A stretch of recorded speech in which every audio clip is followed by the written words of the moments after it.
स्वागत है एक बार फिर से आप सभी लोगों का मेरे चैनल रागनी सिंह में। आइए सुनते हैं मालती जोशी जी की कहानी इंतहा मेरे सब्र की। तो चलिए शुरू करते हैं कहानी। घर लौटते समय उसने सोचा था कि चाय पीकर वह आधा पौन घंटा लेटी रहेगी। बदन थकान से चूर हो रहा था। एक तो रात भर का सफर, फिर घर आते ही बस चाय और 2 बिस्कुट खाकर चल पड़ी थी। नहाने के नाम पर 2 लोटे पानी शरीर पर डालकर उसने कपड़े बदल लिए थे। ज्यादा कुछ करने के लिए समय ही नहीं था। अब घर जाकर देखेगी पानी की सुविधा हुई तो फिर से नहा लेगी, तभी ताजा दम हो पाएगी। पर उसके घर पहुंचते ही जूही उसकी गोद में मुंह छिपाकर सुबकने लगी थी। उसे कपड़े बदलने तक की मोहलत बेटी ने नहीं दी थी। उसकी पीठ पर हाथ फेरते हुए वह बार बार पूछ रही थी कि क्या हुआ बेटा, पर जवाब में केवल सिसकियां ही मिल रही थी। क्या हुआ रे? उसने बेजारी से चेतन से पूछा, जो वहीं बैठकर पढ़ रहा था। उसने एक बार माँ की ओर देखा, बुरा सा मुंह बनाया और फिर किताब में आंखें गड़ा दी। वैसे अब यह रोज का ही नाटक हो गया है। जब से शालिनी आई है एक न एक एपिसोड होता ही रहता है। वह दफ्तर से थकी हारी लौटती है और उसके सामने शिकायतों का अंबार लग जाता है।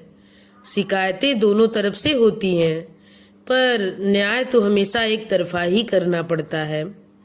हमेशा अपने ही बच्चों को कटघरे में खड़ा करना बड़ा खराब लगता है, पर क्या करे, मजबूरी है। दिन पर दिन दोनों कुम्हलाते चले जा रहे हैं। इसलिए वह जिद करके 15-20 दिनों के लिए पीहर चली गई थी। वहाँ नाना नानी मामा मामी का लाड़ दुलार पाकर दोनों के मन थोड़े हरे हो गए थे। पर क्या फायदा, घर लौटते ही वही सब शुरू हो गया। पता नहीं कब इनकी छुट्टियां खत्म होंगी। जितनी देर स्कूल में रहते हैं कम से कम उतनी देर को तो वह निश्चिंत हो सकेगी। कुछ देर बाद उसका भी धैर्य चुक गया। झल्ला कर बोली, एक गिलास पानी का आसरा नहीं है किसी का, पर मेरे आते ही यह रोना पीटना तो मत मचाया करो। दिमाग चटक जाता है मेरा। नालायक, बताता क्यों नहीं कि क्या हुआ है? लड़का बेचारा सक पका गया। रुआसी आवाज में बोला, नानी ने जो कपड़े दिए थे सब दादी ने रख लिए, और मामी जी ने जो खिलौने दिए थे वे भी। आते ही प्रदर्शनी लगाने की क्या जरूरत थी? मेरे आने तक रुक नहीं सकते थे? वो बार बार पूछ रही थी कि नाना ने क्या दिया, मामा ने क्या दिया, तो गुड़िया सब निकाल कर दिखाने ले गई। मीना कुछ कहना चाहती थी कि रुक गई। उसे लगा कि दरवाजे के पास कोई है। उसने आगे बढ़कर पर्दा जरा सा हटाया। उसका अनुमान ठीक था। दरवाजे के पास कान लगाए अम्मा जी खड़ी थीं। जैसे ही उन्हें पता चला कि मीना ने देख लिया है तो भीतर चली आईं और कड़क कर पोते से बोली, क्यों रे, आते ही मम्मी से चुगली लगाने बैठ गया? उसने कोई चुगली नहीं की है अम्मा जी, मीना ने भरसक विनम्रता से बताया। मैं ही बार बार पूछ रही थी कि गुड़िया क्यों रो रही है, तो उसने बताया। हाँ, बताया होगा कि दादी ने सब कपड़े खिलौने रख लिए हैं, यही ना? तो तुम भी सुन लो बहू कि घर में अगर 4 बच्चे हैं तो चारों के लिए सामान आएगा, नहीं तो किसी के लिए नहीं आएगा। तुम्हारे घर वालों को इतना तो समझना चाहिए। इसमें मेरे घर वालों का कोई दोष नहीं है। मैंने ही उन्हें शालिनी के बारे में नहीं बताया। बच्चों को भी ताकीद कर दी थी कि बुआ की चर्चा न करें। इसमें अलग से बताने वाली क्या बात है? तुम्हारा छोटा भाई इंटरव्यू के लिए आया था, तब सालू से मिला नहीं था? तब जनवरी थी अम्मा जी, और अब जून चल रहा है। जनवरी से लेकर जून तक बेटी अगर पीहर में बैठी रहती है तो लोग 100 तरह की बातें पूछते हैं, और अपने घर की बात 10 लोगों तक पहुंचे मुझे अच्छा नहीं लगता। मतलब कि तुम्हें शर्म आती है। तुम पीहर जाओ तो कोई बात नहीं, पर मेरी बेटी पीहर आए तो शर्म की बात है। क्यों? अम्मा जी, ये बात तो आप भी अच्छे से जानती हैं कि सालू का यहाँ रहना और मेरा पीहर जाना, इन दोनों चीज़ों में बहुत फ़र्क है। वैसे भी पूरे 2 साल बाद गई थी, वह भी सिर्फ 15 दिनों के लिए। मेरे माँ बाप भी बूढ़े हो चले हैं, उनका भी मन बेटी से मिलने को करता है। उनकी आंखें भी नवासों को देखने के लिए तरसती हैं, और बच्चों को भी तो थोड़ा बदलाव चाहिए। छुट्टियों में सारे बच्चे कहीं न कहीं जाते हैं, मेरी वजह से यही बेचारे घर में बंद कर रह जाते हैं। थोड़े बड़े हो जाएंगे तो अकेले ही भेज दिया करूँगी। ओफो अम्मा, तुम कहाँ चली जाती हो? सालू अचानक वहाँ नमूदार हो गई। उसने दुपट्टे से सिर को कसकर बांध रखा था। आजकल वह इसी धज में रहती है। कई बार मीना का कहने का मन होता है कि शालू, पट्टियाँ तुम्हें नहीं हमें बांधनी चाहिए, क्योंकि आजकल तुम पूरे घर का सिरदर्द बनी हुई हो। गोद के बच्चे को अम्मा को पकड़ाते हुए सालू भुनभुनाई, अब थोड़ी देर इसे अपने पास ही रखो अम्मा, मेरा सिर दर्द से फटा जा रहा है और ये दुष्ट मेरे प्राण ले रहा है। दोनों के दोनों मेरी जान के दुश्मन बने हुए हैं। सालू वापस कमरे में चली गई। रिरियाते बच्चे को थामकर अम्मा जी ने बड़ी आशा से तीनों की ओर देखा। चेतन किताब में डूबा हुआ था, जूही माँ की गोद में लेटी थी। अगर बच्चों की माँ वहाँ न होती तो अम्मा जी सालू के बच्चे को दोनों में से किसी को जरूर पकड़ा देती, पर अब हिम्मत नहीं पड़ी। सिर पर पल्ला डालकर खुद ही बाहर निकल गईं। शरीर पस्त था, मन खिन्न था, कुछ भी करने का उत्साह नहीं था, पर आराम की मोहलत ही नहीं थी। ढेर सारे काम, खासकर रसोई उसकी बाट जो हो रही थी। उसकी गैर हाजिरी में माँ बेटी ने मिलकर जैसे तैसे निभा ही दिया होगा, पर उसके रहते कोई रसोई में पांव देगा इसकी आशा नहीं थी। सबको खाते खिलाते 9:30 बज गए। जैसे तैसे रसोई समेट कर वह बाहर निकल आई और गुड़िया को सुलाने के बहाने उसके पास जाकर लेट गई। पलकें नींद से बोझिल हुई जा रही थी, पर वह उन्हें प्रयत्न पूर्व खोले हुई थी, नहीं तो अनिल बुरा मान जाते। पति पत्नी कोई 20-22 दिन बाद मिलने वाले थे, पर मीना जानती थी कि अम्मा जी यह मिलन सुखद नहीं होने देंगी। उन्होंने बेटे को रोक लिया था, तभी वह समझ गई थी कि खूब कान भरकर भेजेंगी और वे कमरे में आते ही बरस पड़ेंगे। शुरू शुरू में जब ऐसा होता था तब वह पूरी पूरी रात रोती रहती थी, पर उस छुई मुई उम्र को अब वह पार कर चुकी है और अब वह भी तुर्की बतुर्की जवाब देने लगी है। जानती है कि उसकी शालीनता को जनता ने कमजोरी समझ लिया था और अब वह गलतफहमी दूर करने पर उतारू है, जैसा कि अपेक्षित ही था। अनिल ने कमरे का दरवाजा बंद करते करते ही पूछ लिया, आते ही यह क्या हंगामा कर डाला? कैसा हंगामा? वैसे भी हंगामा करने की आदत आपकी माता श्री की है, मेरी नहीं है। वही तो पूछ रहा हूँ कि क्या हुआ? अम्मा जी ने बताया नहीं क्या? तुम ही बता दोगी तो क्या छोटी हो जाओगी? बच्चों को नाना के यहाँ से जो सामान मिला था वह इसलिए जब्त कर लिया गया कि सुमित अमित के लिए कुछ नहीं आया। अब मैं क्या वहाँ सारे खानदान के लिए कपड़े मांगती, तो तुम ही अपनी तरफ से कुछ ले आती। लाई हूँ बाबा, शाम को ऑफिस से लौटकर देने वाली भी थी, पर किसी को सब्र तो हो। इतने खुश खुश लौटे थे बच्चे, पर आते ही सारी खुशियों पर पानी फिर गया। आप गुड़िया का सुबकना देखते तो आपको पता चलता।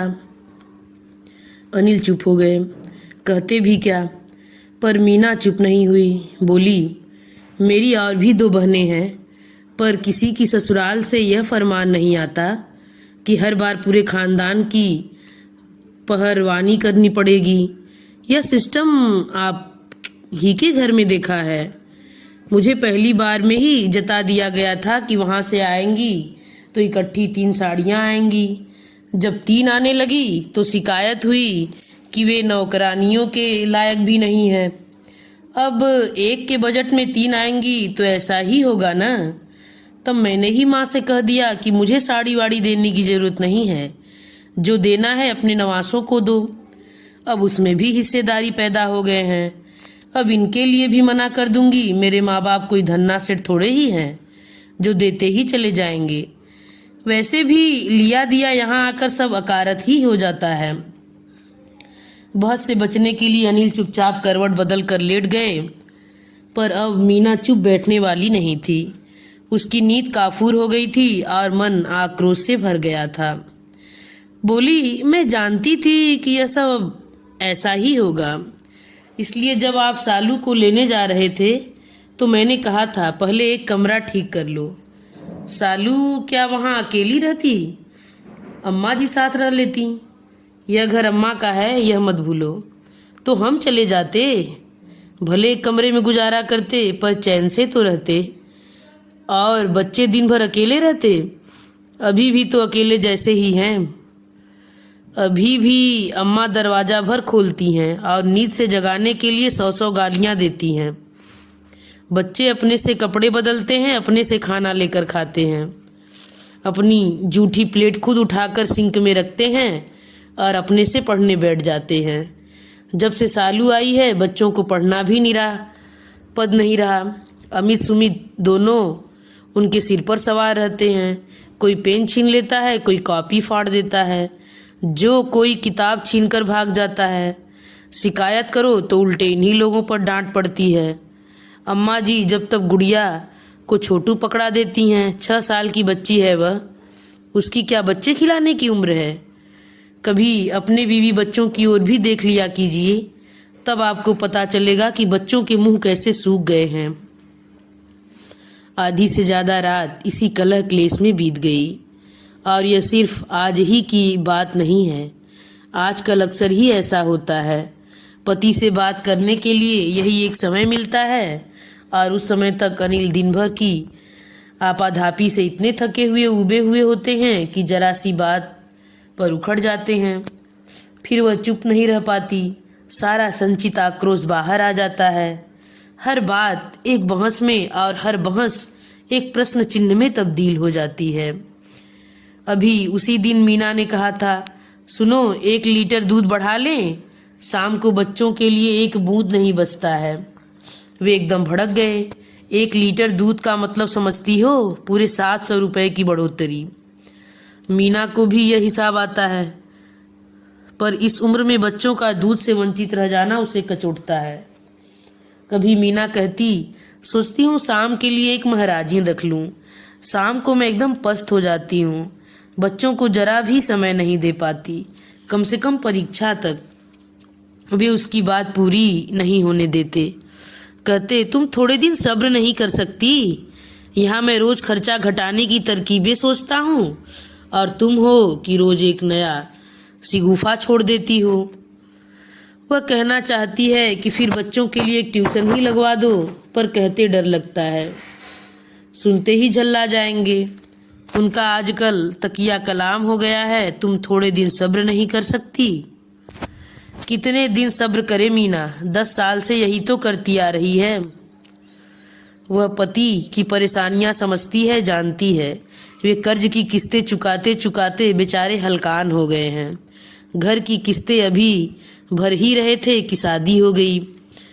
भाग्य से मीना को बैंक में नौकरी मिल गई तो थोड़ी राहत मिली। 5 साल में 2 बच्चे, उन खर्चों से निजात पाते पाते बहन की शादी सिर पर आ गई। माँ बेटी के नखरों के मारे वर संशोधन भी एक समस्या ही बन गया था। जैसे तैसे करके एक जगह बात बनी। घर वर अम्मा जी ने पास किया तो बहन के हाथ पीले हुए। कर्ज का बोझ फिर से सिर पर आ गया। इसी बीच सालू के 2 बच्चे हुए। नेक व्यवहार ने खर्च का भार और बढ़ा दिया। इतने पर भी सालू वहां निभा ले जाती तो वे संतोष कर लेते, पर वहां उसकी एक दिन नहीं बन पाई। बार बार आना जाना लगा ही रहा। पिछले 6 महीनों से तो यहाँ जमकर बैठ गई है। माँ ने ऐलान कर दिया है कि जब तक जमाई राजा नाक पकड़कर माफी नहीं मांगेंगे वह बेटी को उस कसाई खाने में नहीं भेजेंगी। और जमाई राजा हैं कि मुंह में दही जमाए बैठे हैं। पिछले 6 महीनों में उन्होंने एक फोन भी नहीं किया।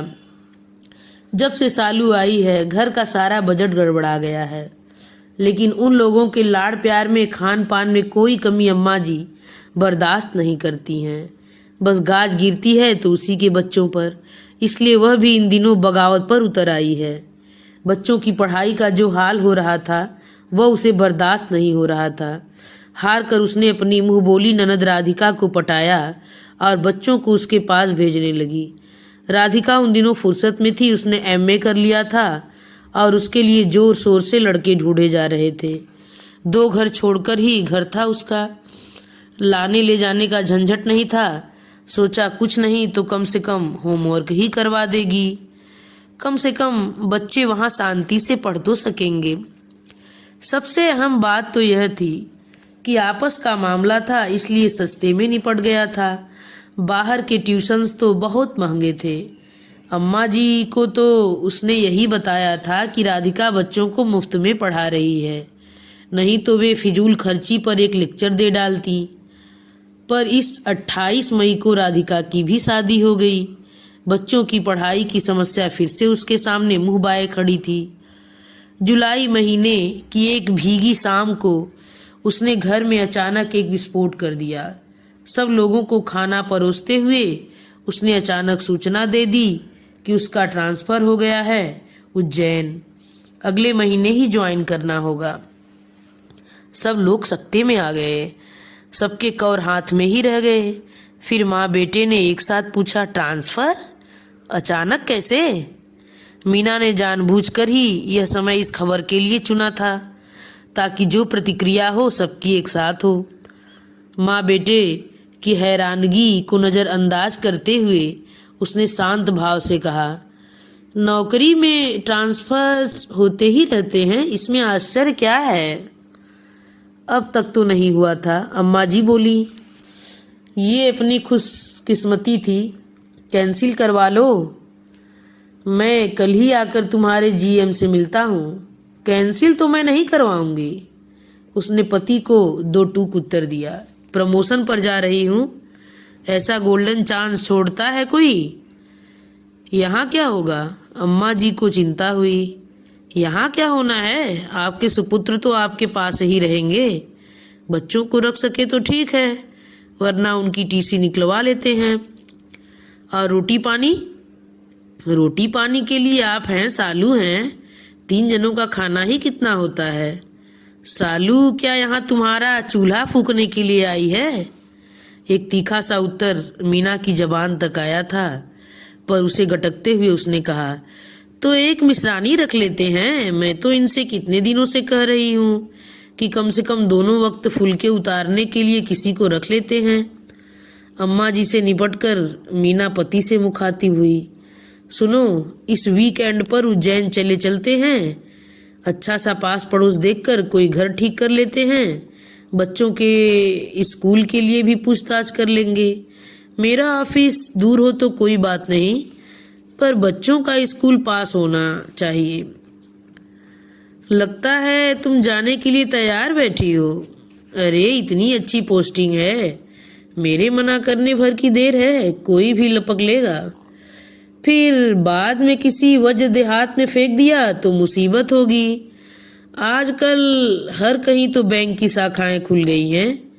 मैं अकेली तो खैर कहीं भी रह लूंगी, पर बच्चे साथ हों तो उनके हिसाब से सोचना पड़ेगा ना। और फिर उज्जैन ऐसा दूर भी नहीं है, आप भी शनिवार इतवार आ सकेंगे। अपनी तरफ से विषय का उपसंहार कर वह सोने चली गई। माँ बेटे बहुत देर तक विचार विनिमय करते रहे, जो कि अपेक्षित ही था। उसका निष्कर्ष यह निकला कि कमरे में आते ही अनिल ने मीना से कहा, अम्मा का ख्याल है कि ट्रांसफर हुआ नहीं है, करवाया गया है। और अम्मा के लाडले क्या कहते हैं? मेरा भी कमोबेश यही अनुमान है। तो आपका अनुमान एकदम सही है। वहाँ की पोस्टिंग निकली थी तो मैंने ऑप्शन दे दिया। मुझसे एक बार पूछना भी जरूरी नहीं समझा? पूछने से आप हाँ कर देते क्या? 100 समस्याएं गिना देते। समस्याएं तो मैं अब भी गिना सकता हूँ, पर उनसे आप अकेले ही निपटिएगा। मुझ में अब उतना सब्र नहीं है। मैंने अपने जीवन के 10 वर्ष, 10 बेशकीमती वर्ष आपके परिवार के लिए खर्च कर दिए। अब मैं अपने बच्चों को कुछ समय देना चाहती हूँ, उनके लिए जीना चाहती हूँ। मतलब यह कि पूरे 10 साल तक मैंने अपनी सारी आशाएं, आकांक्षाएं, सारे शौक, सारे अरमान ताक पर रख दिए थे। एक उम्मीद थी कि एक दिन हमारी सारी जिम्मेदारियां समाप्त हो जाएंगी और हम अपनी जिंदगी जी सकेंगे। शालिनी की शादी हुई तो मैंने राहत की सांस ली थी। सोचा था कर्ज है तो कोई बात नहीं, कभी न कभी पट ही जाएगा। जिम्मेदारी तो खत्म हुई। बहुत खुश थी मैं। सालू आसपास नहीं होती है तो आपकी माँ भी थोड़ा सम पर चलती हैं। बेटी का साथ पाकर तो वे एकदम दुर्दांत हो जाती हैं। पर अफसोस, मेरी यह खुशी 6 महीने भी टिक नहीं पाई। शालिनी जी को पीहर ही ज्यादा रास आता रहा और अब तो लगता है कि वो कभी लौटकर जाएंगी ही नहीं। तुम इससे अच्छा कुछ सोच ही नहीं सकती क्या? सोच कर ही तो बोल रही हूँ। आपकी माँ ने बेटी को इस तरह ग्रूम किया है कि वह कभी किसी से निभा ही नहीं सकती। न वह किसी के साथ एडजस्ट कर सकती है, न शेयर कर सकती है। हर समय दूसरे पर चढ़ी ही रहना चाहती है। ससुराल में ये तेवर कौन बर्दाश्त करेगा? आप खुद देख लो, उसे आए 6-7 महीने हो चले हैं। नीरज जी ने एक बार भी सुध नहीं ली। तुम्हें वहाँ के माहौल का पता नहीं है। हिंदुस्तानी ससुरालें ऐसी ही होती हैं। अपने यहाँ का माहौल क्या उससे बेहतर है? सुबह से शाम तक खटती रहती हूँ, शरीर से भी पैसों से भी, पर कभी प्रशंसा के 2 बोल नसीब नहीं हुए। सिर्फ ताने और उलाहने ही मिलते रहते हैं। मन एकदम छलनी हो गया है। फिर भी यहीं पड़ी हूँ क्योंकि मैं अपने माँ बाप का बुढ़ापा नहीं खराब करना चाहती, अपने भाइयों की गृहस्थी में जहर नहीं घोलना चाहती। खैर, अपने हिस्से का जितना सहना था मैंने सह लिया, पर मैं अपने बच्चों के कुम्हलाए चेहरे नहीं देख सकती। मैं उन्हें इस कलह क्लेशपूर्ण वातावरण से दूर ले जाना चाहती हूँ। उन्हें एक स्वच्छ सुंदर माहौल में बड़ा करना चाहती हूँ। अगर हम अपने माता पिता के प्रति उत्तरदायी हैं तो हमारी एक जिम्मेदारी बच्चों के प्रति भी बनती है। उसे हम कब तक अनदेखा करेंगे? यही समझ लीजिए कि हमने अपनी जिम्मेदारियों का बंटवारा कर लिया है। इस घर से किसी को निकालने का हक मुझे नहीं है, पता है, पर मैं इस घर से जा तो सकती हूँ ना। मेरा वह हक तो कोई नहीं छीन सकता। और अगर न जाने दूँ तो रोक कर देख लो। उसकी तनी हुई मुद्रा देखकर अनिल सहम गए। समझ गए कि जिसे इतने वर्षों तक कर्तव्यों के बोझ से लाद रखा था, वह अब अपने अधिकारों के प्रति भी सचेत हो उठी है। उसे लौटाना अब असंभव ही है। और इसी के साथ यह कहानी समाप्त होती है। धन्यवाद। यह कहानी अगर आप लोगों को पसंद आए तो कृपया मेरे चैनल को सब्सक्राइब और इस वीडियो को लाइक करना मत भूलिएगा।